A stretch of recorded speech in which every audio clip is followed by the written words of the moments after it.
क्या हाल चाल है angry bulls. So welcome back to the channel. I hope मेरी लास्ट वीडियो आपको पसंद आई होगी, जिसमें मैंने एनालिसिस शेयर करे थे निफ्टी, डाउ जोन्स, नेस्डैक, भारतीय एयरटेल के ऊपर, आईटीसी के ऊपर। तो शायद आपको एक व्यू क्लियर हो गया होगा कि यार इन सब पर्टिकुलर स्क्रिप्ट्स में या किसी स्टॉक में मेरे को किस तरीके से ट्रेड लेना है। तो अभी हम फिर से कुछ पुराने स्टॉक्स उठाएंगे और ये समझेंगे कि एक्चुअली उसमें क्या प्रोग्रेस हुई, क्या मूवमेंट आई, मूवमेंट नहीं आई। पहले वो देखेंगे और फिर एक फर्दर फ्रेश मैं व्यूज दूंगा। एक स्टॉक है बिल्कुल लास्ट में जाकर के शेयर करूंगा, अभी मैंने स्क्रिप्ट का नाम नहीं अपनी वॉच लिस्ट पे डाला है, तो आपको पहले पूरी वीडियो देखनी पड़ेगी उस पर्टिकुलर स्क्रिप्ट को देखने के लिए। So keep watching. ओके, सो हमने लास्ट टाइम मैंने आपको बताया था कि निफ्टी में बहुत इनडिसिसिव कैंडल्स बन रही हैं, मतलब मार्केट नीचे जा रही है हाफ डे में, देन सडनली बाइंग आ जा रही है, एक अपसाइड मूव दिखा रहा है, और फाइनली जाके जो हमारी क्लोजिंग हो रही है वो ओपनिंग के आसपास या थोड़ा बहुत उसके ऊपर नीचे हो रही है। ठीक है, तो अभी तक as of now I still feel market थोड़ी सी हैवी है, बट कोई रिवर्सल सिग्नल्स फिलहाल नहीं दिख रहे हैं। अगेन आज भी देखो ऐसा हुआ कि पिछले 3-4 दिन से खाली इनडिसिसिव कैंडलस्टिक्स दिखा, तो जब तक कोई फर्दर रिवर्सल नहीं दिखता तब तक हम कोई एक्शन नहीं लेंगे इसके ऊपर, तो इसको अभी फिलहाल के लिए जाने देते हैं। जिस दिन कुछ एक्शन दिखेगा मैं आपके साथ शेयर करूंगा। ठीक है, नेक्स्ट मैंने बताया था डाउ जोन्स। अब देखो डाउ जोन्स ये पुराना बना हुआ है, मैंने इसमें कोई चेंजेस नहीं करे अभी तक। ठीक है, तो डाउ जोन्स हमने डिस्कस करा था 4 आवर्स के चार्ट पे, और देखो ये अभी फिलहाल उसी तरीके से काम कर रहा है, सेम एक support, second support, third, fourth, वापसी आकर के देखो उसी जगह पे सपोर्ट लिया, वैसे ही ऊपर गया, सपोर्ट लिया, अब वापसी शायद ऊपर जाने की तैयारी कर रहा है। वो एक रेंज बना रहा है, मतलब एक रेंज को स्क्वीज कर रहा है। अगर आप देखोगे तो एक बड़ी रेंज से करते करते वो छोटी रेंज में आ रहा है। तो लेट्स सी ये किस तरीके से वर्क करता है, इसको इस पर्टिकुलर रेंज को तोड़ना पड़ेगा फॉर अ स्ट्रॉन्गर मूव। सो इसको अभी ऐसे ही लगा के रखते हैं, विद टाइम इसको धीरे धीरे चेक करते रहेंगे कि क्या स्टेटस आ रहा है। नेक्स्ट मैंने भारतीय एयरटेल शेयर करा था लास्ट वीडियो में। जिसने लास्ट वीडियो नहीं दी है, मैं डिस्क्रिप्शन में लिंक डाल दूंगा लास्ट वीडियो का, आप पहले उसको जाकर के देखना, so that you will get an idea कि इसको मैंने शेयर क्यों करा था, क्या रीजंस था, क्यों अपसाइड लग रही है, क्या सपोर्ट्स थे। तो भारतीय एयरटेल कोई मूवमेंट नहीं आई पिछले 3-4 दिन से, कोई मूवमेंट नहीं आ रही, वहीं का वहीं स्टेबल है। इसको भी फिलहाल छोड़ देते हैं, जब भी इधर ऑन द सपोर्ट साइड या फिर ऑन द अपसाइड जो भी मूव आएगी मैं शेयर करूंगा। ठीक है, फर्स्ट वीडियो जो मैंने अपनी पहली वीडियो बनाई थी बिल्कुल, उसमें मैंने शेयर करा था डेल्टा कॉर्प के ऊपर। एज इट इज बना हुआ है, कोई चेंजेस नहीं करे हैं मैंने, इसी तरीके से मैंने एक्सप्लेन करा था। मैंने वीकली चार्ट खोला था डेल्टा कॉर्प का, और डेल्टा कॉप में मैंने ये बताया था कि यहाँ पे ये जो है वीकली बेसिस पे एक पर्टिकुलर जोन में आके रेजिस्टेंस ले रहा है। फाइनली ये रेजिस्टेंस जोन इसने तोड़ दिया। आई थिंक उस टाइम पे जब मैंने शेयर करा था it was somewhere around 126 127 levels, और अभी तो ये 172 आ गया है। तो मैंने बताया था कि इतने लेवल तक जाते हुए लग रहा है शायद अभी इसमें फर्दर अभी अपसाइड बाकी है। ठीक है, तो काफी मूव दे चुका है। आई थिंक बीच में ऐसे एंटर करना तो एडवाइजेबल नहीं होगा, बट स्टिल आई फील अभी इसमें अपसाइड बाकी है, तो इसको अभी भी रखेंगे रडार पे। Next is Confidence Petro. So मैंने कॉन्फिडेंस पेट्रो बताया था अगेन वीकली चार्ट पे कि एक पर्टिकुलर टाइप का मेरे को पैटर्न दिख रहा है इसमें, और स्टॉक में मेरे को मूव दिख रही है। पर मैंने ये बताया शायद उसके बाद ये थोड़े दिन स्टेबल रहा, और फाइनली कुछ टाइम बाद ये थोड़ा सा गिर गया। बट अगर आप देखो कि इसने इस सपोर्ट को अभी तक नहीं तोड़ा, तो अपने सपोर्ट लेवल पर ये बना रहा है, इसने यहाँ से कोई चेंजेस नहीं आया इसमें। बिकॉज मेरे पे बहुत सारे मैसेजेस आने लगे एकदम सडनली कि यार मैंने ये ले लिया, मैं इसका क्या करूं, होल्ड करूं, एग्जिट ले लूं, गिर गया। यार ठीक है, स्टॉक मूव करेगा, अपसाइड डाउनसाइड तो उसमें चलती रहेगी। ऐसा तो नहीं होता ना कि आपने आज एक चीज खरीदी और वो अगले दिन ही उसमें जैकपॉट लग जाए। फिर वही वाली चीज आ जाती है कि नोवाइस की तरह अगर करना है, मार्केट में रहना है, तो आई थिंक कोई फायदा नहीं है। सो इट्स बेटर, आपने एक चीज खरीदी है उसको पेशेंटली होल्ड करो। कहीं ना कहीं अगर आपने लिया है तो आपको अपना रिस्क भी देख के चलना पड़ेगा। खाली रिवॉर्ड पे फोकस मत करो कि यार यहाँ से तो मेरे को 20% 30% अपसाइड दिख रही है तो वो ठीक है, लेकिन अगर वो नीचे आ रहा है, उसमें कोई भी चेंजेस हो रहे हैं पैटर्न में, तो आपको अपने रिस्क को भी मैनेज करना पड़ेगा। और एक व्यू भी उसमें क्लियर था कि ठीक है वो यहाँ तक आएगा तो हमें यहाँ तक होल्ड कर लेना चाहिए, वहां से टूटेगा तो हम एग्जिट ले लेंगे, एज सिंपल एज दैट। तो आज फाइनली वापसी अपना मूव दे दिया। It went, I mean it moved around 9.5%, almost 10% के आसपास था जब मैंने इसको देखा था बीच में। और अभी इसमें कुछ नहीं खत्म हुआ बिकॉज ये सपोर्ट के पास से घुमा है। सीक्वेंट सीक्वेंट के लिए भी बहुत सारे मेरे पे मैसेजेस आए कि यार सीक्वेंट तो चल ही नहीं रहा है। एक स्टॉक है, हर एक चीज को चलने में टाइम लगता है, ठीक है। Again same thing, confidence petro अगर नहीं चल रहा था 3-4 दिन, तो वो चलने में टाइम लेगा, ऐसा नहीं होता कि वो नेक्स्ट डे ही अपर सर्किट मार देगा, ठीक है। Same thing is happening with Sequent. खड़ा है अपनी जगह पे, गिरा नहीं है अभी भी, ठीक है। अपनी सपोर्ट्स, अपने जो उसके व्यूज हैं वो अभी भी क्लियर हैं, कहीं गया नहीं है, एक लेवल पे खड़ा है वो, कोई बात नहीं, खड़े रहें दोनों। उसको जिस दिन चलना होगा वो अपनी मर्जी से चल जाएगा, ठीक है। सो आपको समझना पड़ेगा कि यार स्टॉक में मूव आने में टाइम लगता है हर एक चीज में। अगर हम देखो, होता क्या है, हमें प्रोबेबिलिटीज पे काम करना पड़ता है, ठीक है। भाई मैं अगर 10 रुपए का रिवॉर्ड लेने को तैयार हूं तो मेरे को ये भी मान के चलना पड़ेगा मैं 5 रुपए का शायद रिस्क भी ले सकूं। तो अगर वो 5 रुपए का रिस्क आ रहा है तो आपको उस रिस्क पे एग्जिट भी लेनी है ना पोजीशन। खाली रिवॉर्ड रिवॉर्ड के ऊपर मत फोकस करो, right. Okay, so this I think ये वाला पोर्शन प्रॉब्ली क्लियर हो गया होगा बिकॉज मैंने ये पुराने रिव्यूड स्टॉक्स थे और ये अभी भी रडार पे हैं, सब कुछ है ओपन। मतलब मुझे लग रहा है कि इसमें मूव्स मिल सकते हैं, ठीक है।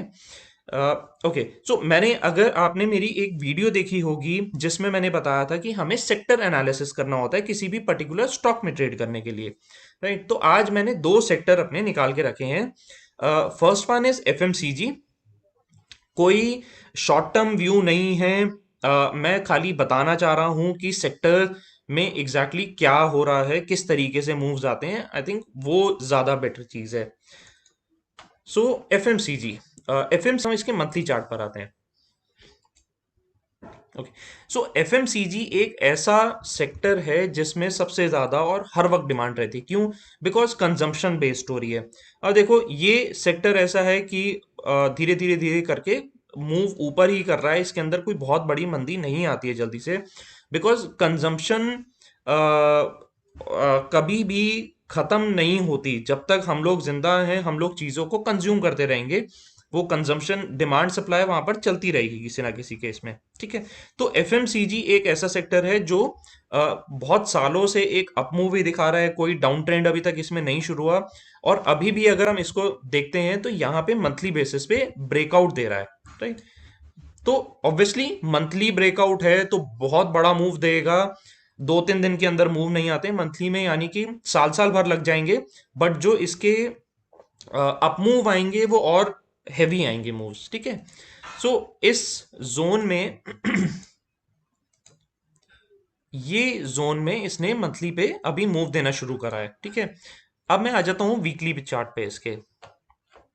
ओके, सो वीकली चार्ट पे आप देखो क्या था यहाँ पर, कि एक एक जोन था जहां पे इसको फर्स्ट टाइम रेजिस्टेंस मिला, नीचे आया, वापसी जाकर के रेजिस्टेंस मिला, फिर नीचे आया, फिर रेजिस्टेंस मिला, फाइनली उसने रेजिस्टेंस तोड़ दिया, अब ये ऊपर की तरफ जा रहा है, ठीक है। आई मीन एक नया हाई बना चुका है एफएमसीजी सेक्टर।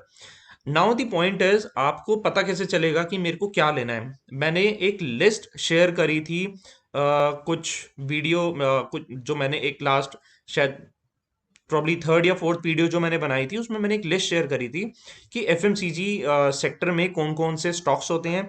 आप उन स्टॉक्स को खोलो, मैक्सिमम केस में आप देखोगे कि ऑलमोस्ट जो हैवी वेटेड स्टॉक्स होते हैं एक पर्टिकुलर इंडेक्स के, सबका पैटर्न कहीं ना कहीं मिलता जुलता आपको दिखेगा। सो मैं एक एग्जांपल दे देता हूँ कि एफएमसीजी सेक्टर में जैसे कौन कौन से स्टॉक्स हो सकते हैं। जैसे एचयूएल है, मारिको है, और टाटा ग्लोबल है। तो ये कुछ ऐसे हैं जिनमें कंजम्पशन स्टोरीज हैं, ठीक है। तो आप उनके चार्ट खोल के देखोगे तो एक आपको आइडिया लग जाएगा कि हाँ यार, अगर जो इंडेक्स है वो ऊपर अपने लाइफ टाइम हाई पे चल रहा है, तो इनमें से कौन सा ऐसा स्टॉक है जो सेम पैटर्न बना रहा है उसमें। ठीक है, तो हमने मंथली बेसिस पे इसको व्यू करा, यानी मंथली में जो हमारा बेसिकली किसी को पोर्टफोलियो में अगर कोई स्टॉक को एंटर करना है तो हम मंथली चार्ट के ऊपर फोकस करते हैं, अदरवाइज हम यूजली आर्ली या हम डेली पे फोकस करते हैं। ठीक है, so long term view, FMCG sector still look good, और कंजम्पशन स्टोरी है, इतनी जल्दी खत्म नहीं होगी। ठीक है, नेक्स्ट इज मीडिया। मीडिया का मैंने वीकली चार्ट खोला है, मंथली पर आ जाते हैं। ओके, सो मंथली चार्ट पे अगर हम देखते हैं तो देखो, मीडिया सेक्टर जो था, एक इसने बहुत बड़ा रनअप दिया अराउंड 2012 से लेकर के ऑलमोस्ट 2018 तक, और 2018 के बाद मीडिया सेक्टर जो है वो फॉल ही कर रहा था। मंथली चार्ट में जो अभी इसका फॉल दिख रहा था कि ये स्टॉक नीचे की तरफ, आई मीन जो इसका इंडेक्स है वो नीचे की तरफ आ रहा था। अब अगर मैं इसका वीकली खोलता हूँ, वीकली बेसिस पे मैं ट्रेंड लाइन लगाता हूँ इसमें सिंपल।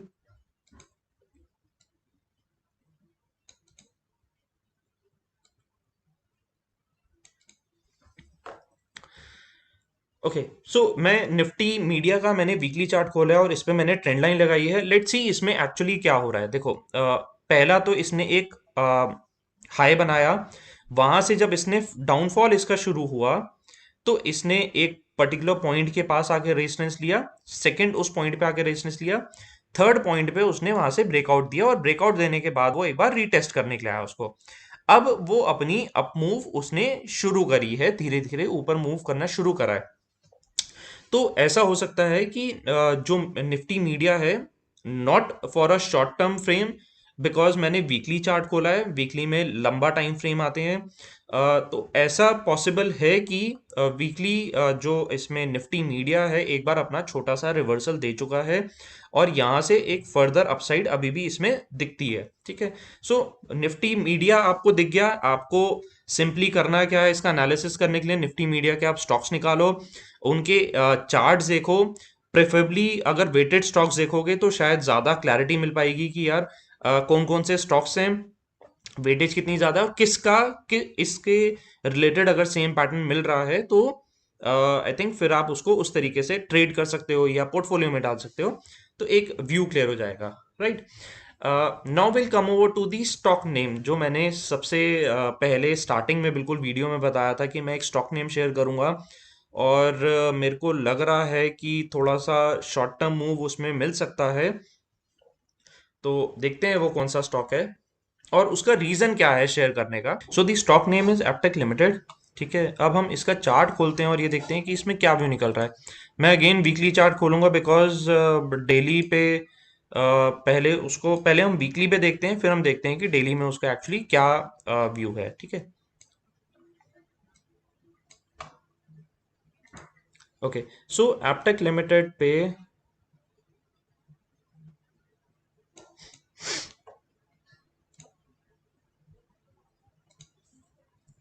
देखो, सो एप्टेक लिमिटेड पे स्टॉक ने अपनी अपसाइड दिखाई, एक हाई बनाया, वहां से उसके बाद से फिर स्टॉक जो है अपना फॉल कर रहा है। ठीक है, सो उसने एक पॉइंट पे जाकर के रेजिस्टेंस लिया, अगेन सेकंड पॉइंट पे रेजिस्टेंस लेकर के उसने रीटेस्टिंग कर ली है अपनी। राइट, तो मुझे ऐसा लगता है कि ये यहाँ से एक अच्छा मूव इसको मिलना चाहिए, but again this is not an intraday view. थोड़ा सा टाइम लग सकता है इसमें, बिकॉज वीकली चार्ट है, हर हफ्ते की एक कैंडल बनेगी, तो ऑब्वियसली थोड़ा थोड़ा विद टाइम चीज़ें बढ़ती हैं उसमें। राइट, सो अगर मैं इसका डेली चार्ट खोलता हूँ, डेली पे हम देखते हैं कि क्या चीज़ आ रही है। पुराना मैं हटा देता हूँ सब कुछ। सो डेली में बेसिकली क्या लग रहा है, जो मैंने फर्स्ट पैटर्न बताया था, जैसा मेरे को भारतीय एयरटेल में दिख रहा है, यानी एक कप, जैसे हमारे चाय का कप होता है, और उसके साथ में बना हुआ है एक हैंडल। बट ये अभी इसका प्राइस चल रहा है 138। ठीक है, अभी फिलहाल क्या है, ये है रेजिस्टेंस के पास, यानी एक फर्स्ट रेजिस्टेंस, एक सेकंड रेजिस्टेंस, और पुराने जो हिस्टोरिकली हमारे रेजिस्टेंस सपोर्ट चलते हुए आ रहे हैं। ठीक है, तो इसकी जो एक्चुअल जो अपसाइड लगती है वो इसको बेसिकली 140 142 का एक बार रेट तोड़ना पड़ेगा फर्दर अपसाइड के लिए, ठीक है। वो स्ट्रॉन्ग वॉल्यूम के साथ में टूटेगा तो ही इसमें फर्दर अपसाइड दिखेगी, अदरवाइज फिर वही होगा कि ये इसी रेंज में घूमता रहेगा, ऊपर जाएगा नीचे जाएगा। और फिर कोई भी टेक्निकली अगर आप किसी भी चीज को ले रहे हो तो इट्स बेटर कि प्रॉपर रेट का वेट करा जाए, ना कि एकदम तुरंत एंट्री लो और स्टॉक भागने लग जाए, ठीक है। So it's better to wait for 140 odd levels, और उसके बाद एक बेटर मूव मिल सकती है, एक जो क्विक मूव मिल सकती है इसमें। एंड आई फील अगर वो एक बार 140 लेवल तोड़ देता है तो यहाँ से कम 40 35 40 रुपीज की एक मूव मिलनी चाहिए एपटेक लिमिटेड में, प्रोवाइडेड 140 का लेवल अगर टूट जाता है तो, ठीक है। Support levels would be somewhere around I think 125 से लेके 128 के बीच में एक सपोर्ट लेवल बनता है। These are basically my personal views, मैं कोई रिकमेंड नहीं कर रहा हूँ। This stock is in my portfolio, मैंने आज ही इसको देखा और इसका एनालिसिस मैंने करा। तो मैं इस पर्टिकुलर स्टॉक का चार्ट और जो मैंने अभी कुछ चार्ट ऊपर शेयर करे हैं, आपके एनालिसिस शेयर करे हैं, मैं कोशिश करूंगा कि अपने टेलीग्राम चैनल के ऊपर मैं इसको डाल दूं, सो दैट ज़्यादा बेटर क्लैरिटी मिल जाएगी कि एग्जैक्टली धीरे धीरे वो क्या स्टेप्स, क्या स्टेजेस पे जा रहे हैं स्टॉक्स को। मैं अपने टेलीग्राम चैनल का जो लिंक है डिस्क्रिप्शन में शेयर कर दूंगा, आप वहाँ पे ज्वाइन कर सकते हैं। मैं कभी कभी लाइव मार्केट में भी कुछ शेयर मतलब व्यूज होते हैं वो शेयर कर देता हूँ, बिकॉज इमिजिएटली वीडियो पर आना और उसको लाइव में शेयर करना थोड़ा सा डिफिकल्ट हो जाता है, बिकॉज काफ़ी चेंजेस होते हैं, टाइम नहीं हो पाता मार्केट टाइमिंग्स में। सो आप वहाँ पे टेलीग्राम चैनल पे एक्टिव रह सकते हैं। वन मोर इम्पॉर्टेंट थिंग मैं डिस्कस करना चाह रहा था before I and up this video. मैं प्लान कर रहा था कि एक यूट्यूब लाइव करा जाए, प्रेफरेबली ऑन वीकेंड, जहाँ पे आप अपनी queries, may be let's say we can plan for a Q&A types. तो आप मेरे को प्लीज कमेंट बॉक्स में बताओ कि आप एग्जैक्टली exactly क्या देखना चाह रहे हो यूट्यूब लाइव में, बिकॉज 10-12 मिनट का नहीं होता, आई थिंक वो शायद थोड़ा सा लंबा खिंच जाए।